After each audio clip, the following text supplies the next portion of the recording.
Good day, everyone. This video, class 19 video, just a few helpful hints. Next class, you do have test number 2 on the go. So the first thing I want to remind you that will be on the test are some conversions. Decimal to fraction, fraction to decimal, feet, inches, and fraction, 16. Metric conversions, then metric to imperial, and imperial to metric.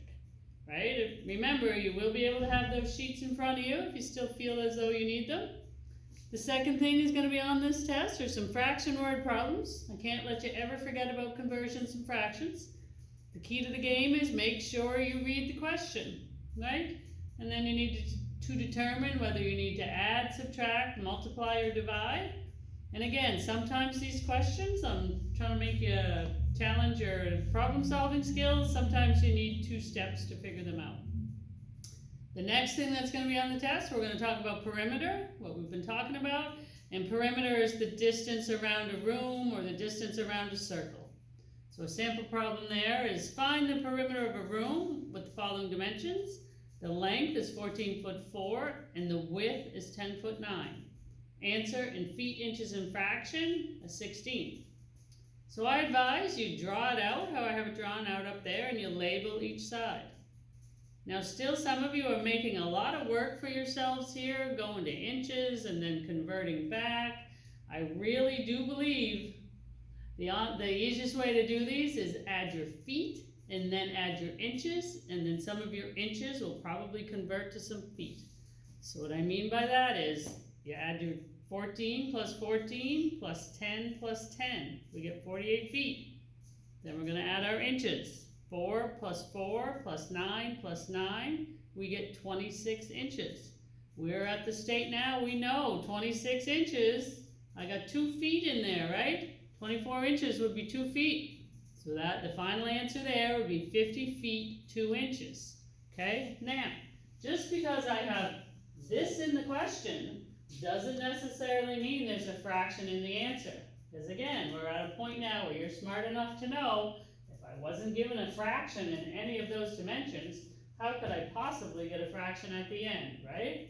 Use your thinking skills. I know you can do it. The next thing, we're going to talk about area, and that's basically the amount of material to cover a surface.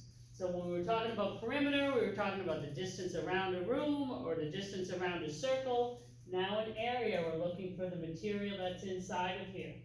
Okay, so now our answers are going to be in square inches, get that out of my way, square feet, square millimeters, square centimeters, or square meters. And we write our answers like this: inches squared, feet squared, millimeters squared, centimeters squared, or meters squared. Okay? So, calculate the square feet in a circle with a 48-inch diameter. Answer 2 decimal places. Here's the key, it's in reading the question. Calculate the square feet. So what's the first thing we got to do? That's got to become feet. Well, actually, the first thing we do, we find the pretty formula we need to use, which is this one, pi r squared, which is pi times radius, right?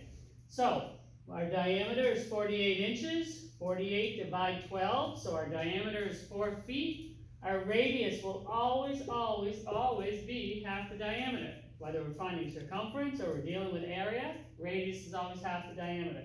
Okay? So now we're ready to use our formula. Pi times 2 times 2. And we get 12.566.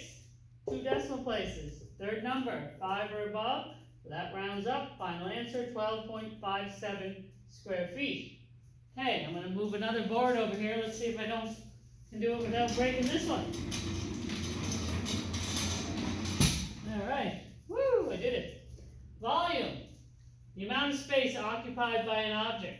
Now, our answers will be in cubic inches, cubic feet, cubic centimeters, cubic meters. So I identify those. You can put this with a little 3, centimeters cubed, meters cubed. Now, the key to these, again, is reading the question. If we see the words cubic or capacity in a question, it's got to be volume. Okay, so find the cubic feet in a cylindrical tank with a diameter of 3 feet and a height of 72 inches. Answer 10th decimal place. So, cubic feet, right? So we know we got to get all our numbers to feet. We're going to look at our pretty formula sheet. Whoop, there's our formula. Pi r squared times the height. Okay? Again, these cylindrical tanks are super important. Alright, so our diameter is 3 feet, right? Our height is 72 inches, so we gotta go inches to feet, that would be 6 feet. To determine our radius, it's always half the diameter, 3 divided by 2 is 1.5. Now that we have our numbers in the right format, we're ready to use this formula. So pi times radius times 6, 42.41. But look at this, 10th decimal place. We end up with 42.4 cubic feet. Okay? So the key to this test, I know we've done quite a bit of work. I'm proud of each and every one of you.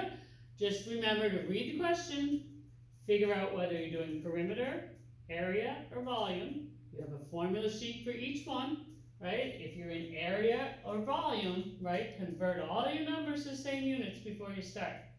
Good luck and see you next class.